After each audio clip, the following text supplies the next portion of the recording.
Bonjour et bienvenue dans cette toute nouvelle vidéo dédiée au terminal spécialité mathématiques, mais également ceux qui font maths complémentaire. Donc dans cette vidéo, je vous propose d'appliquer tout simplement le théorème fondamental du calcul intégral. Donc je vous propose d'appliquer au sein de cet exercice et ensuite on va tout simplement le corriger. Sur ce donc, correction. Alors, donc le théorème fondamental du calcul intégral, bon, nous dans la vidéo cours qu'on avait réalisée il y a quelques instants, il y a une vidéo de ça, je crois, ou deux. En tout cas, il y a quelques vidéos de ça. Et du coup, on l'avait introduit pour des fonctions continues et de signes positifs. Bon, faut savoir que ce théorème, donc tout ce qui est dit dans le théorème pour des fonctions continues et positives, du coup, est valable pour des fonctions continues. Et quel que soit le signe, en fait. Ok. Donc, tout ce que nous avions dit donc sur ce théorème-là, donc je vous rappelle juste ça. Donc, le principe, c'est quoi? C'est vous prenez un réel, ok, un réel qui appartient à l'intervalle i. Et donc, cette fois-ci, au lieu de prendre une fonction qui est continue et en plus positive souris, on va juste prendre une fonction qui est continue souris. Et donc, du coup, la fonction, donc on a noté grand A dans le cours, la fonction grand A qui a tout réel t associe donc l'intégrale de 0 de a à t de la fonction f, on a dit que c'était l'unique primitive de la fonction petit f, ok, qui en plus avait la particularité suivante, c'est de s'annuler en petit a, ok. Donc ça, le théorème fondamental donc du calcul intégral, voilà donc la version généralisée sur pour les fonctions continues de signes quelconques. Ok. Et donc cela nous permet de faire des calculs d'intégrale, comme nous avons pu le voir dans la dernière vidéo sur des fonctions de signes quelconques. Ok. Alors, c'est parti mon kiki. Donc je vous propose une fonction grand F ce coup-ci, et donc qui est égale à l'intégrale de 0 à t de exponentielle x carré moins x carré. Donc justifier que f est dérivable sur R.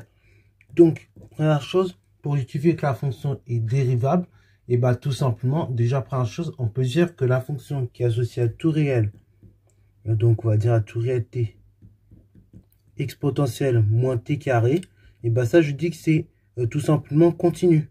Ok, c'est continu sur R. Ok, donc cette fonction est continue sur R.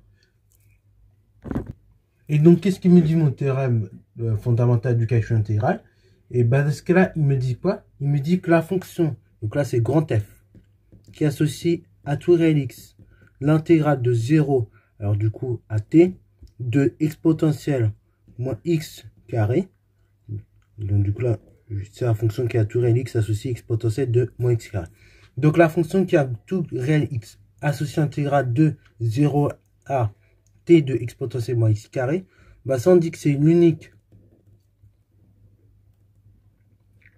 primitive de la fonction qui est associée à tout réel x, exponentielle de moins x carré. Alors je vais noter f, ok. Donc ça c'est une primitive de la fonction f qui est associée à tout réel x exponentielle de x carré et qui s'annule en 0. Ok. Donc, ça signifie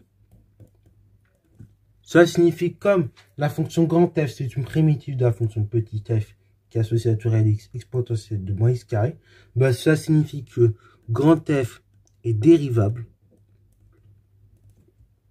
Donc, c'est dérivable sur R. Et donc, la dérivée de grand f, je disais, du coup, la fonction grand f est dérivable et la dérivée de grand f, c'est petit f. Et donc, elle vaut exponentielle moins x carré. Voilà. Donc, ça, c'est la première chose. C'est pour la dérivée. Donc, là, en fait, pour trouver la dérivée d'une fonction, quand vous avez une intégrale de cette forme-là, donc de la forme 0 jusqu'à t ou x exponentielle, donc avec la fonction introduite à l'intérieur, et là, toujours, il faudra penser à appliquer le théorème fondamental du calcul intégral. Donc, entre guillemets, il faudra le réciter. Et puis après, une fois que vous aurez récité, entre guillemets, votre théorème fondamental du calcul intégral, donc en disant bien que vous avez une fonction continue, et donc que par conséquent, l'intégrale que vous avez, c'est l'unique primitive de la fonction, donc qui est l'intégrande, qui en plus a une particularité de s'annuler au niveau de la borne inférieure. Et dans ce cas, vous concluez en disant que de ce fait, donc la fonction grand f, qui est égale donc à l'intégrale, tout simplement, ce qu'elle va avoir, c'est qu'elle est dérivable. et la dérivée, donc c'est égal à l'intégrande. Ok. Et pour ceux qui ne sauraient pas, donc l'intégrande, on en avait parlé déjà, mais ça fait un petit moment. L'intégrande, c'est la fonction qui est à l'intérieur de l'intégrale. Ok. Donc intégrande. Et borne inférieure, c'est la borne qui est ici. Et la borne supérieure, c'est au niveau du t. Bon, deuxième élément, donner les variations de grand F sur R. Donc pour donner les variations d'une fonction, la méthode est toujours la même, c'est-à-dire on va étudier le signe de la dérivée. Ok. Donc là, la deuxième question, normalement, pour ce qui est de la méthode, vous connaissez déjà la méthode, elle est assez classique. Donc on va dire, bah, pour tout x appartenant à R, bah, exponentielle de n'importe quoi, donc en particulier exponentielle de moins x carré, c'est toujours positif. Or, exponentielle de moins x carré, toujours positif, ça équivaut donc à la fonction grand F qui est positive, ce qui est équivalent à dire que ma dérivée de grand F est positive, dérivée positive qui dit donc fonction croissante. Donc f croît, ce qui est équivalent à dire que f croît bah, sur R. Donc ça équivaut, voilà. Donc là, bah, voilà comment donner les variations d'une fonction. Question 3, donc établir le signe de grand F sur R. Donc, on a dit, donc là, peut-être on va faire un petit tableau quand même. J'aime bien faire un petit tableau de variation, mais si c'est pas demandé. Donc là, vous avez les réels x, moins l'infini, plus l'infini. Donc vous avez ici les variations de grand F. Donc, elle croît une fonction grand F. Ok. Après, on ne sait pas où elle diverge ou converge. Et on ne sait pas où elle va. Ok. Là où elle diverge ou converge ici en moins l'infini. Bon. Donc, établir le signe de grand F sur R. Donc là, bah, du coup, on a une fonction qui est croissante. Ok. Et on vient de dire précédemment, d'après question 1, que tout simplement, vous l'avez vu, grand F s'annule en 0. Ok. Bah, du coup, ça veut dire que si petit. Donc là, on va pouvoir raisonner en disjonction de K. Ok. Donc, on y va pour la question 3. Donc, si x plus grand ou égal à 0, alors, du coup, eh ben, grand F de x, il sera plus grand ou égal à grand F de 0. Car, tout simplement, grand F croît.